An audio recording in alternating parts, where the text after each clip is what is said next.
self-confidence to do what you are afraid of. Swati Sharma. And courage doesn't always roar. Sometimes courage is a quiet voice at the end of the day saying, I will try again tomorrow. That quote's by Marianne Radmacher. But one of my favorite quotes, all about students, all about learning, is this. You will never always be motivated.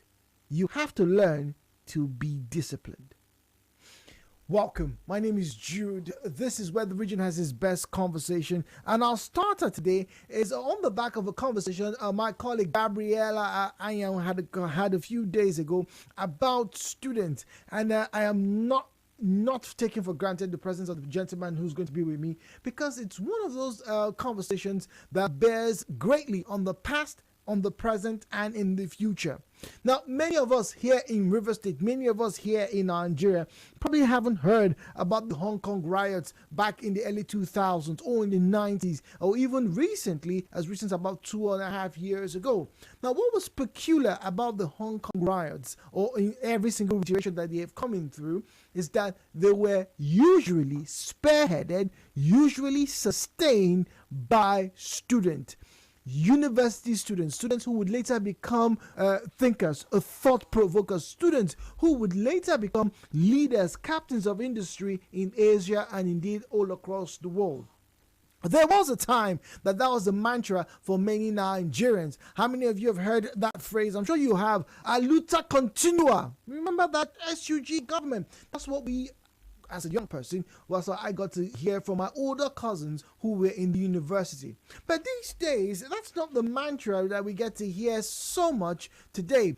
Student union government and unionism seems to have metamorphosized to be a bit of an offshoot of political parties, a bit of an offshoot of godfatherism, and a bit of an offshoot of, money-making schemes or ventures. So we're going to talk about that this morning. And yes, we still are going to have a fun time, because there is 5,000 naira available for someone today, 2 loaves of bread for 2 lucky listeners this morning. And also, there's going to be a cake. Yeah, an 8-inch cake. Yum, yum, yum. Or courtesy of Cake Haven. And then the loaves of bread for a county bread at NDA Junction today. So that's the package we have for you. And you don't get conversations like this anywhere else but here, 90.3 Nigeria Info.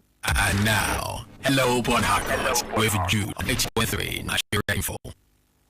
You are tuned into 93.3 Nigeria Info.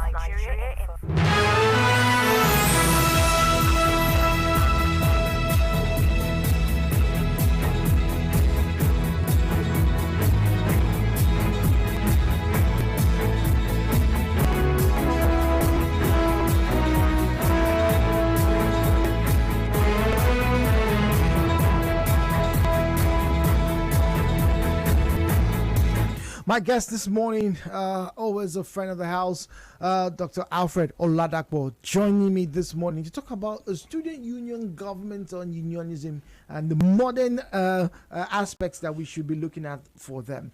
Good morning to you, sir.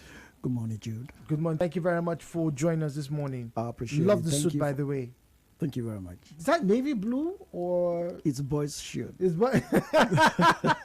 I'm not too good with colors, but that looks like a shade of blue. It's a navy blue. Oh, okay, navy blue. All right, so I'm glad that I got that. You got it right. So if you have seen that story, or you heard about the story, we're not here to talk about the authenticity of the story or not, but we're talking about the relevance of the impression the story has had, because it's not the first time we've had stories like this. But this one, interestingly, got a viral reception because of the detail. Now, some people said this person is actually focused. This person actually knows what they want to do. That's why they have so much in detail about their plans as a member of the student union governing body.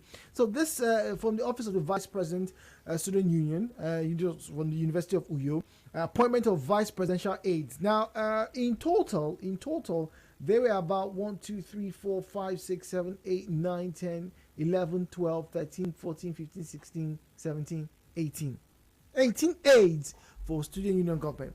Now, when I was in school, towards the end, I got to find out that lots of people were clamoring to get into the student union government body, not so much because it was a breeding ground to, as it were, energize individuals and prepare them for politics. Like I heard when I was much younger, when you had student union presidents or essays or PROs and things like that, who would later go on in life to, affect some change. Point in question is some of the demonstrations we've had in the past few years were all active in their various student union governing bodies.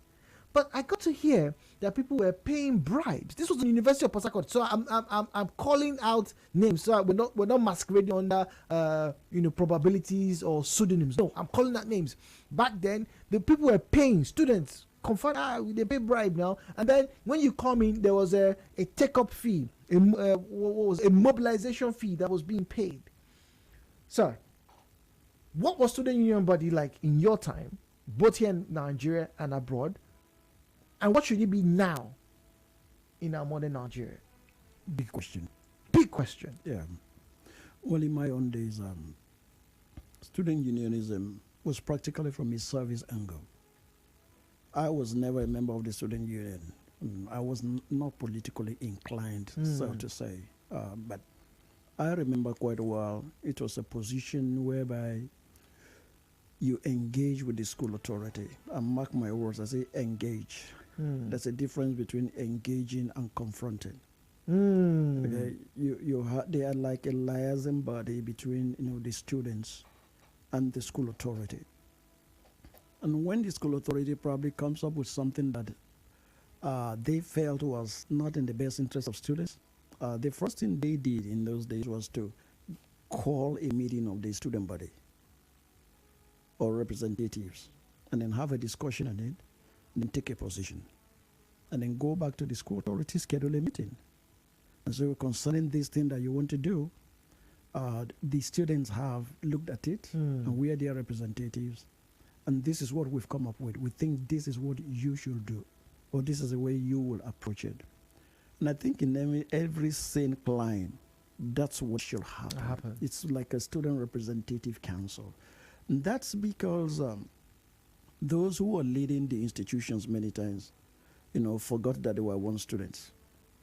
Or they are oblivious of the realities of the trends or the challenges that the modern day people, those who are students now, are likely confronting. Yeah. So it was a linking ground to ensure that you bring the breed of the old and the young generation to a table whereby you can have discussions. And mark my word, is basically about dialogue.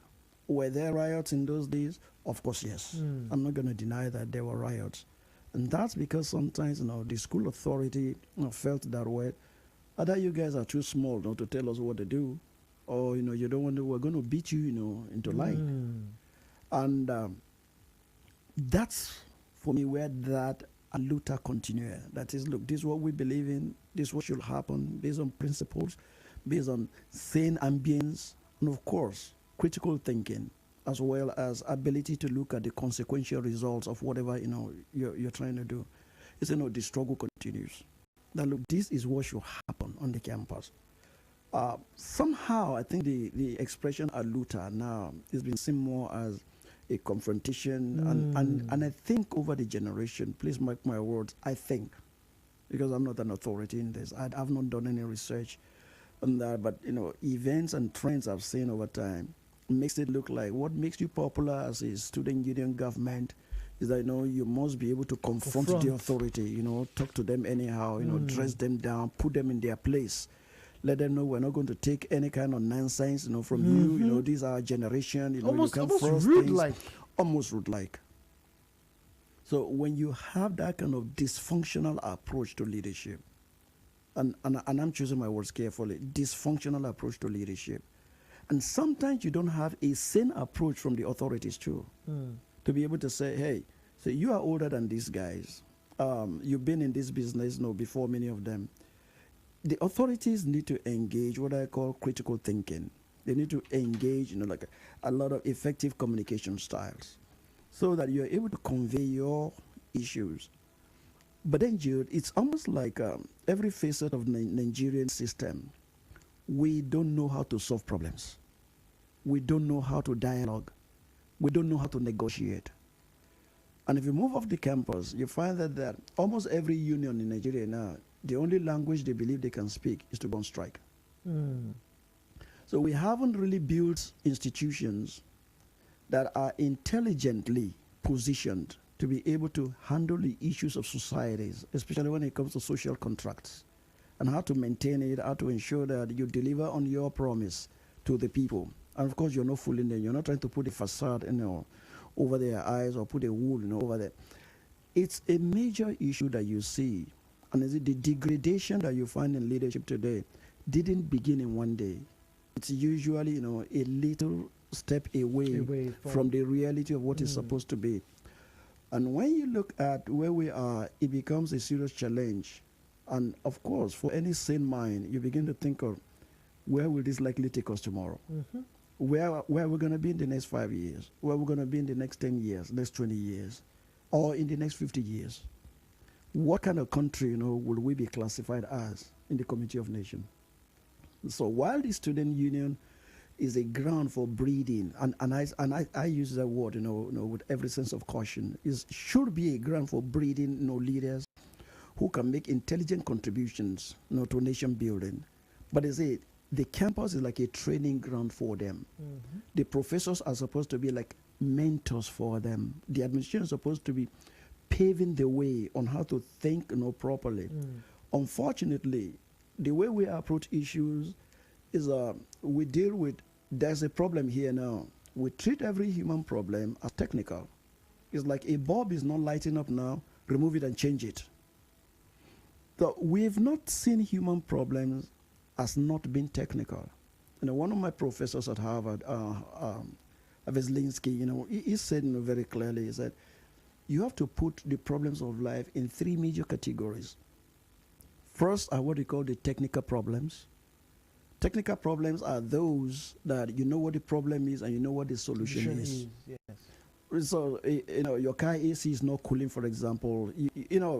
You can always troubleshoot. Mm-hmm. These are the likely reasons why that happens. That's right. Yeah. So that's why, when you buy your TV, it comes with a manual where they're going to give you a page or a page and a half or half a page where they say troubleshooting. Mm-hmm. Okay, that is, these are likely solutions that can happen when these kind of challenges come up. The second category of problem, what we call the complex problems. Complex problems have to do with the human behavior. Now, in the complex problem, don't forget what I said, in the technical problem, you know what the problem is and you know what the likely solutions are. Yeah. When it comes to complex problems, you know what the problem is, but you don't know what the solution is. Therefore, you have to think through systems. However, when it comes to adaptive problems, you don't even know what the problem is and you don't know what the solution is. Oh, wow. Unfortunately, in this part of the world, especially, the Nigerian leadership, across levels, and I have no apology for this, we treat every problem as technical. And that's why, the problems don't go away. They rather mutate into some other forms. So it's adaptive in nature. That's what we have. Nigerian problem is both complex and adaptive. That's a serious one. And it depends on the kind of problem you're picking on. We don't really have issues of that have to do with technicalities as such. So when a lot of people say we need to restructure this country and things like that, is it the structure that has a problem? It's not the structure. And I've said this on several fora. It's the system. It's the system that we run, not really the structure. So sometimes we confuse structure and systems. Now, the human body, for example, is made out of systems. Your bones are just like the structures. That's why, when a human being dies, many times it's a system shut down. Yes. So you bury someone, and in 50 years' time, you go there, the bones are still there. The structure is still there. That's right. So, you got a structure. What we should be talking about in this country is not structure, it's system. There's a system that is so dysfunctional, that is so toxic, that is so corrosive, that is so demeaning and dehumanizing. A system that is so full of chaos, and we seem to thrive in it. And that's why the moment we can say, we need to restructure this country, you're not really making any sense. In the reality of intellectualism and those who have to deal with organizational issues, no, you need to address the system that runs this country. So if you can take care of the system, This structure is not taken care of. So the systems have gotten us to the point where we now have, like I mentioned, student union bodies now metamorphosized into what they are now. Now that's speaking generally. Now let's now come particular. We have just about a minute to a commercial. Now I knew, and I'm sure you probably knew, when you have student union government representatives outside, there was usually a head, an assistant, PRO, maybe one or two individuals who were going to assist them, and that was about it. Here we have 18 people. And I do know that from my conversations, right, in Uniport, that some of these bodies, some bodies will come and give the SUG money, it's those little people, because a lot of people in our Nigerian space, a lot of students are not particular about what goes on in the SUG. I grew up knowing and hearing that the university is a microschism of a larger society's schism. And so, like you said, training ground and all of that. Are we now looking at university where it is the larger schism that's now affecting the smaller schism?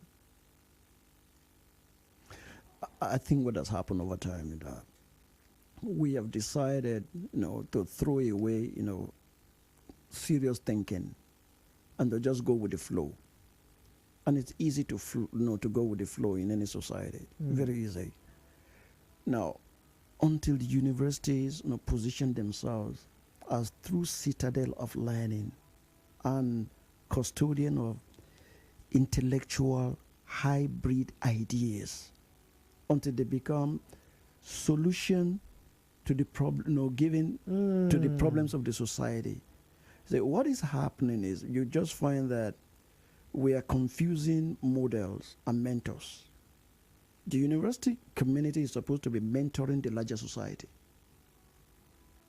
However, what has happened is that the university society has decided to take the larger society as its own model. So either you find at the academic staff union or you find at student level, it's almost the same.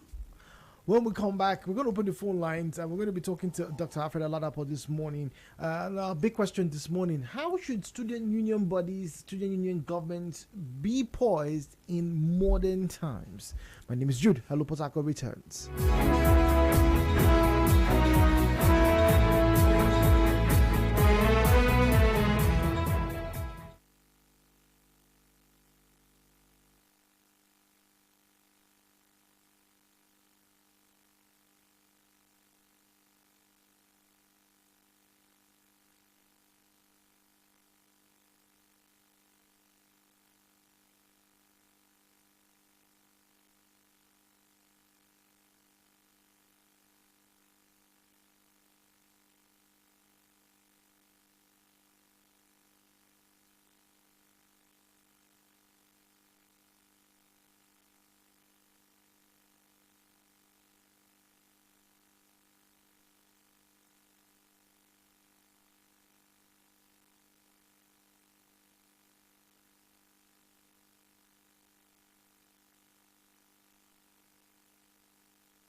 So, SUG is on now from Bernard this morning. My name is Jude. I have with me Dr. Alfred Oladapo this morning. We're going to now get into the very serious bit of the conversation.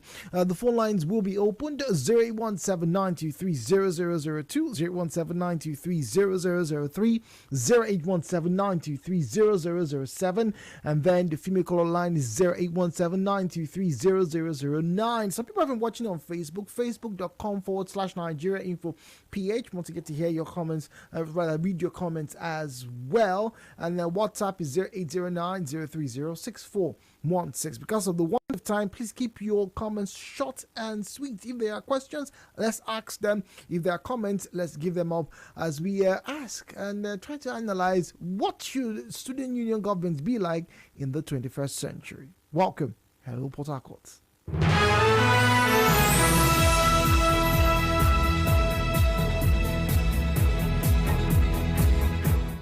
All right, so we have a first caller, and I'd like my guest to listen to Dennis, who's calling us from Airport Road. Dennis, good morning to you.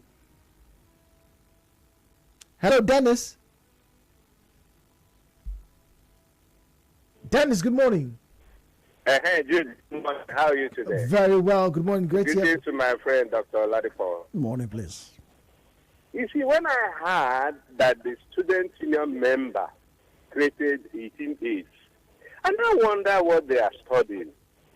My brother, in MBA, Alfred Oladapo will tell you, we studied that if you want an organization to model means, students did not go to make money in the institution. They taught people and all that. Now, pay 18 aids. Whose money? You know, then you want to now learn from these politicians. The organization of a state is the executive, the judiciary, and the legislature. I have never seen in any worthy country in the world where the police is excluded, you know, from tax collection, and then you carry aburos to do tax collection. Any citizen administrator will say, anybody that does not pay tax, report him to the police, and the police will prosecute him. By the time one person is prosecuted, the rest will pay. You don't need aburos to harm people. Let us civilize. Look at all bus stops. 10,000 governments, bus stop to bus stop in Nigeria. It shows shameful that illiterates will pass the hope and then begin to introduce illiterate mechanisms, leadership qualities. It's wrong. Dennis, thank you very much. Oh my goodness, 10,000 governments. And I have to start from his comments about multiplying roles and hiring too many people in committees. I grew up, like I made mention, I grew up knowing that when you have a student union, there were not too many, but they were well known and people would respect them as, okay, you are represented, like you said. But this is amazing. No, so what you find, Jude, is I think Nigeria runs one of the most expensive governments in the world. I think so. I understand maybe that our legislators are probably the highest paid in the world, or maybe the highest paid in Africa. But just come, if the figures that I'm making around is correct, you got a senator that earns about $60,000 a month. About 30 million, it is said. Yeah, but this was back then anyway. So whatever it is now. Now you got graduates who are probably earning $6,000 a year.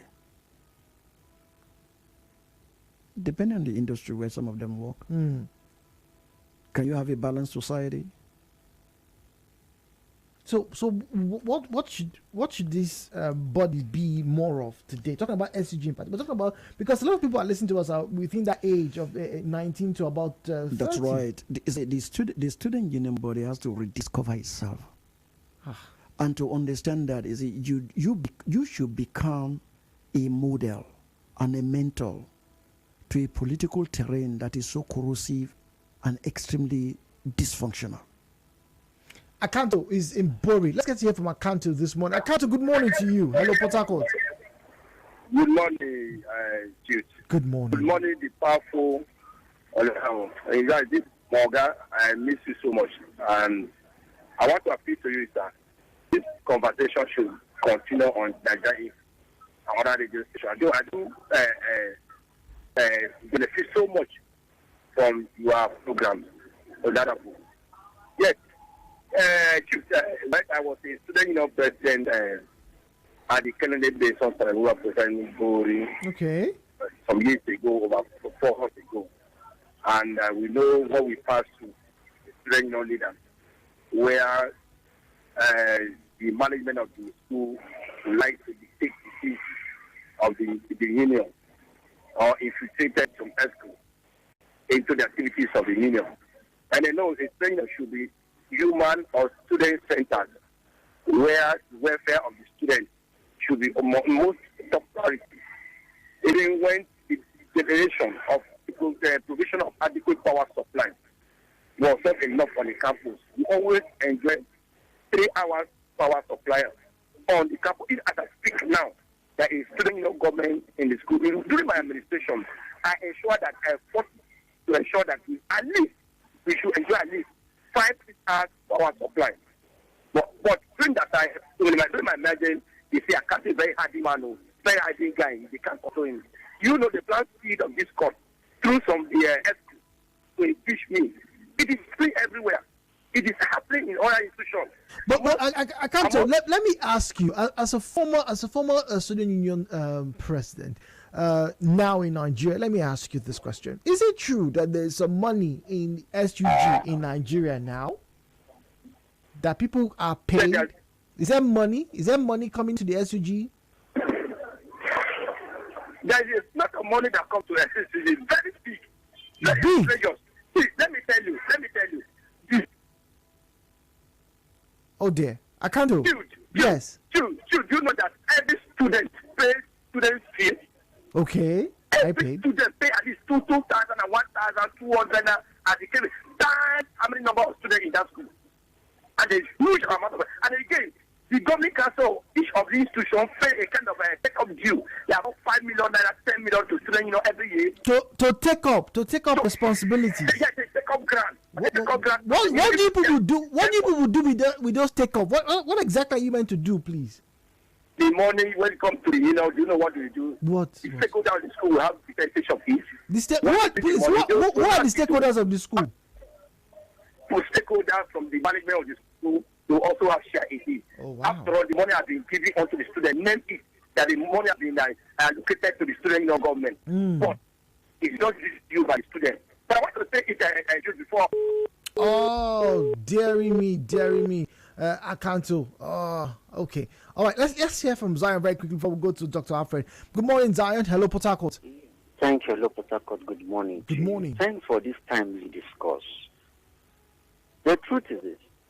When you look at the founding fathers of this country, a lot of them gained prominence because we were active members of one student union. The names of the Nobel laureates cannot be abridged out of it. Shoyinka. Mention them, a lot of them. So the student union government is like a prep for you to become a good leader. Okay.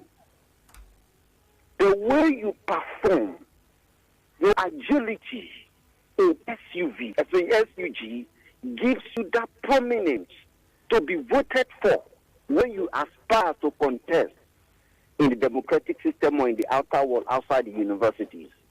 But the today SUV is so corrupt. SUG. I will buy one. Thank you for prophesying. I will buy one. So it's so corrupt that it has been hijacked either by politicians from that constituency or through the school management.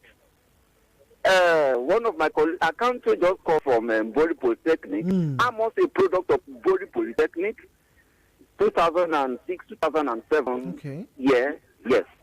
I will tell you wholeheartedly that when we ask how does HUD get their money or their funds, I'm surprised a lot of people don't know. When you were doing your clearance in school, there is a column 5,000, 10,000 SUV levy. It is there, it's in there. So in fact that most of us going to school, we have a problem. We don't know what we are paying. We are just paying money and walk away. There is SUV column there, you pay for it. Medical, you pay for it. The hospital, you pay for it. Yeah. This is where they get their money from. So the question And is, so the question is, why are they not using the money for the interest of the students? Dr. Alfred. It's all kind of funny. But we're back to where we started, Jude. It's a systems problem. There is no way, someone probably has a system sickness, and you are trying to treat it as a structural issue.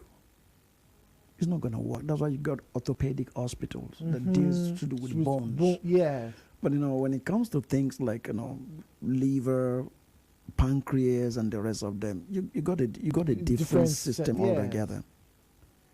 That's why it's a citadel of learning. Not too many people are disposed to learning. You can have a citadel of learning in your head, but you're interpreting it as a citadel of exhibition. Dig. I had a training last week, for some young folks, and one of them at the point said, "Sir, this kind of thing you are teaching here, I wish the whole of youths in the Niger Delta can listen to you." I know another youth said it right there. He said, "See, they will not come." Why won't they come though? He said, "See, is it because the priorities of young people today is different?" How did we circle back to that point? I was talking about creating value that meets the need of your time. And I had to go through a number of, let's say, musicians. I took my case study from the musical world, the entertainment world. And I talk about Onyeka Onwenu, talk about Ebenezer Obey, Oliver De Coke, and talk about King Sonny Ade, and some of the other ones. I said, in their own time, they were singing philosophical songs that teach morals, that build society, that entrench ethics, family values. Some of them are still singing now. Is that the kind of song this generation wants to listen to? Yeah, but the times have changed. No, I'm coming. Times have changed, but morals have not been devaluated. Okay, that's the truth. Do not steal remains. Do not steal. Fair enough. Do not covet remains. Do not covet. When we derail so badly, because the kind of song that you find, these young guys are singing now, are all these voluptuous songs that this generation wants to hear. And draw an extrapolation on it. Is this generation really a learning generation? Yes. But is it they're learning the wrong syllabus? Oh, they are learning the wrong syllabus. They have the wrong syllabus. Because what they are doing is not going to help them in the long run. So Student Union government has a lot of money. It's always been like that since one is in school. You pay dues. But is it the same problem that you find in the nation, you find in the student union government? There is no accountability.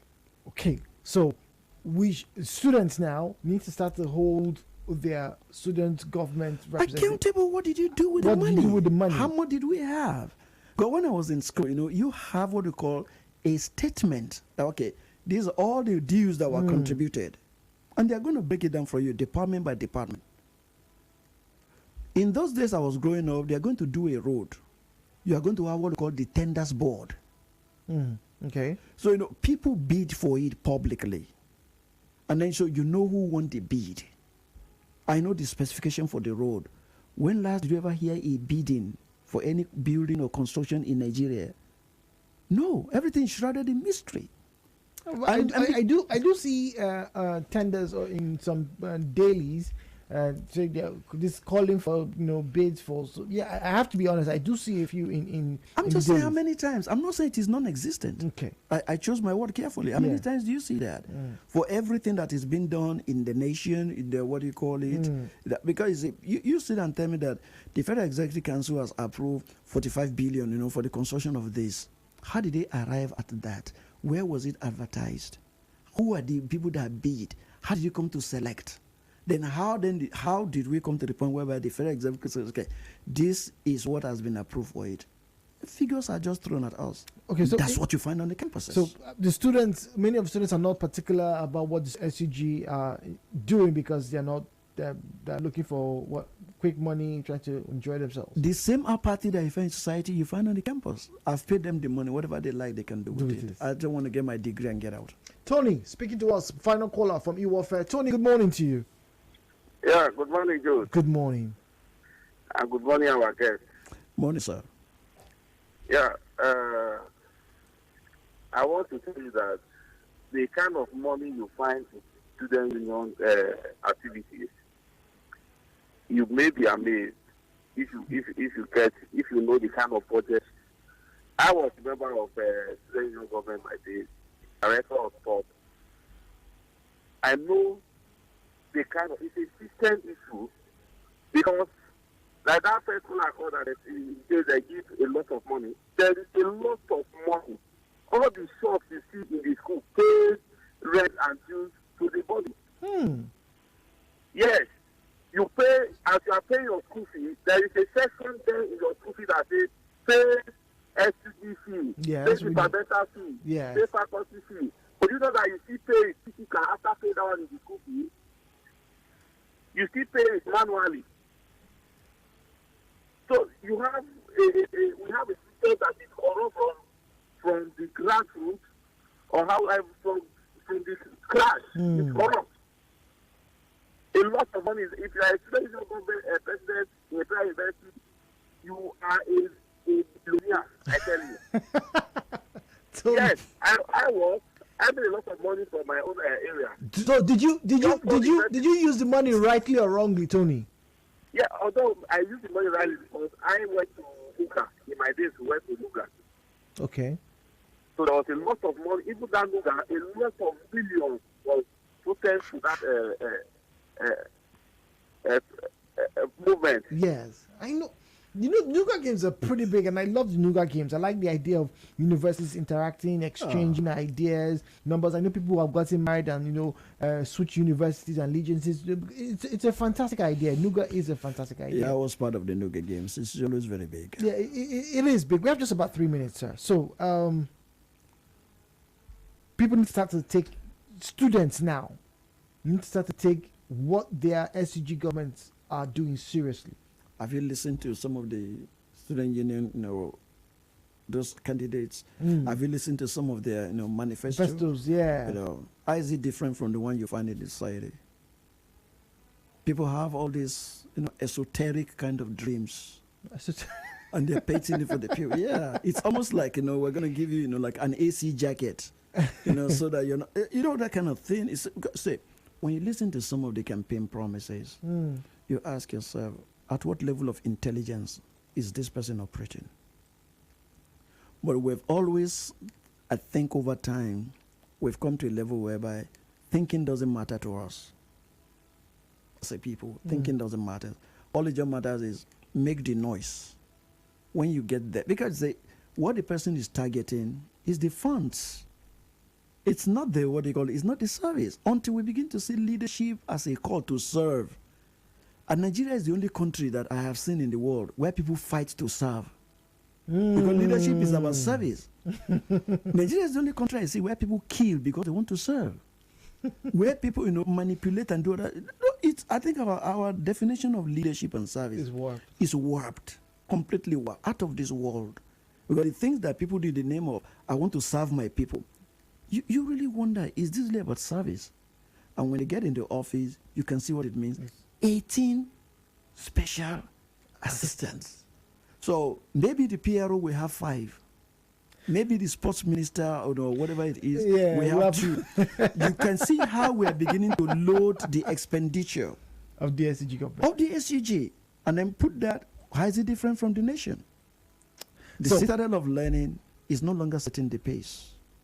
All we are doing is we're picking the models, the dysfunctional models, that has brought oppression and hardship on the people is what we've imported to the campuses. It should be the other way around. Good morning, Jude and Dr. Alfred. I think the SUG should be to be able to function in modern Nigeria.